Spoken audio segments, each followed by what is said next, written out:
Alors ce mercredi, on parle des montres connectées, les smartwatches dont le marché a un peu ralenti en 2020, pandémie oblige, mais qui restent en croissance et avec une grande concurrence essentiellement entre, tiens surprise, trois grands géants de l'informatique, l'américain Apple, le coréen Samsung et le chinois Huawei, que je déteste prononcer parce que je le fais très très mal. Bonjour Damien. Bonjour Katharina, bonjour tout le monde. Et oui, effectivement, c'est du constructeur Huawei dont nous allons parler ce matin, le constructeur chinois qui subit de plein fouet les foudres des USA avec un bannissement décrété par Donald Trump et donc un marché des composantes de la 5G qui se referme progressivement en Europe. Ils ont été plusieurs fois accusés récemment, à tort ou à raison d'ailleurs, parce que la justice se penche sur la question de ne pas respecter le droit à la vie privée de ses utilisateurs. Il faut bien le dire aussi, d'une certaine forme d'ingérence dans la géopolitique mondiale des télécoms. Il reste que Huawei est devenu au cours de ces dernières années un acteur de tout premier plan au niveau mondial, notamment via sa gamme de smartphones et désormais aussi de tablettes, d'écrans, d'écouteurs Bluetooth et donc aussi de montres connectées qui ne font pas partie des produits interdits par les USA. Et donc, il y a quelques jours, Huawei a présenté sa toute nouvelle Watch 3, une montre haut de gamme qui ne doit même plus être connectée à un téléphone. Damien, vous l'avez testé, j'imagine. Ouais. Oui, j'ai pu la tester. C'était déjà le cas d'autres montres connectées, essentiellement celles sur le fitness, ça c'était pas pour moi. Elles bénéficiaient déjà de cette technologie dite eSIM, des tablettes aussi avaient cette technologie-là, mais c'est la toute première de sa catégorie à la proposer à ses clients. On peut donc retourner en festival cet été, ça tombe bien, on va bientôt pouvoir le faire, ou bien à la plage par exemple, sans se soucier d'emporter avec vous votre GSM, de savoir où le ranger. La montre intègre en effet directement un abonnement qui vous permet d'être connecté en permanence, de recevoir et de donner des appels, d'envoyer des SMS aussi, mais bien sûr de communiquer avec toutes vos applications favorites. Oui, et aussi avec un focus particulier mis sur tout ce qui touche à la santé.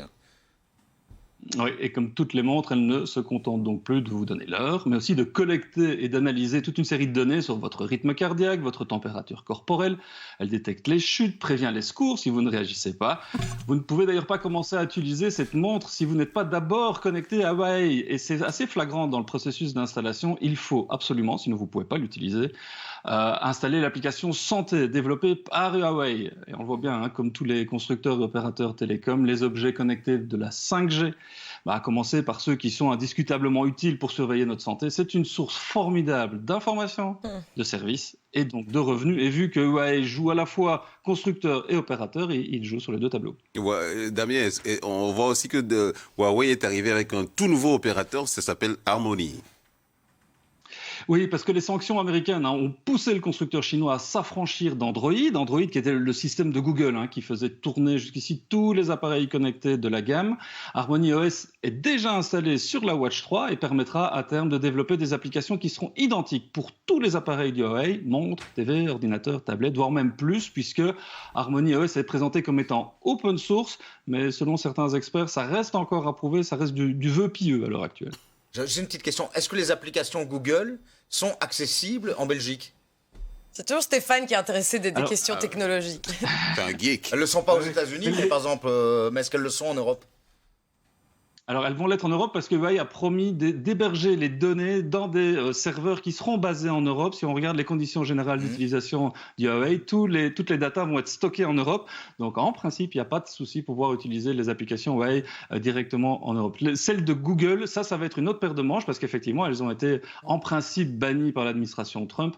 Mais on sait aussi qu'Harmony OS est ce qu'on appelle un fork, c'est-à-dire un dérivé d'Android. Ils se sont basés là-dessus pour le développer. On va voir un peu ce que ça va donner, mais c'est pas fini et force est de constater qu'il y a certaines applications qui ne seront pas disponibles. Ça paraît assez clair.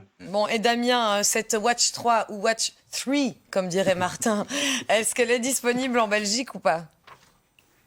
Alors, les deux premières versions vont être disponibles à partir du 18 juin, aux alentours de 350-400 €. Et puis la version Pro, on voit bien, c'est pas de l'entrée de gamme. Il faut déjà débourser pas mal d'argent pour se la payer à partir du 25 juin avec un prix à 600 €. Il faut quand même noter que la fonctionnalité eSIM dont je parlais tout à l'heure, donc le fait de ne pas devoir la connecter à un téléphone, elle n'est pas encore disponible au lancement en Belgique, tout simplement parce que Huawei n'a pas encore réussi à faire un contrat avec un opérateur existant, puisqu'ils ne peuvent pas arriver sur le marché. Donc, je serai vous, j'attendrai encore un tout petit peu avant de profiter pleinement de cette montre. Ouais, et ça m'arrange parce que honnêtement, moi, ça me chagrine un peu ces technologies. Je me dis, la mer, la plage, c'était quand même le seul endroit où on pouvait dire à ses amis, ne prenez pas votre GSM. Et maintenant, même à la plage, Il y aura peut plus prendre d'excuses. son J'essaie laisser pas. votre montre. C'est vrai, Martin, c'est mon petit coup de gueule. Moi, je n'aime On va pas. enlever votre montre. Oui, mais bon, il faut dire à son ami, hein, enlève ta montre. Non, justement, elle va dans l'eau. Alors... Est-ce qu'elle va dans l'eau cette Ah, ça, on n'a pas demandé à Damien. Ça sera pour la prochaine chronique. Elle va dans l'eau. Il est 8h32. Restez bien avec nous dans un instant. C'est la pépite culture de Marion Jomotte. Et évidemment, ce mercredi de réouverture des cinémas, on va parler des films à voir impérativement. Ce sera juste après la pause.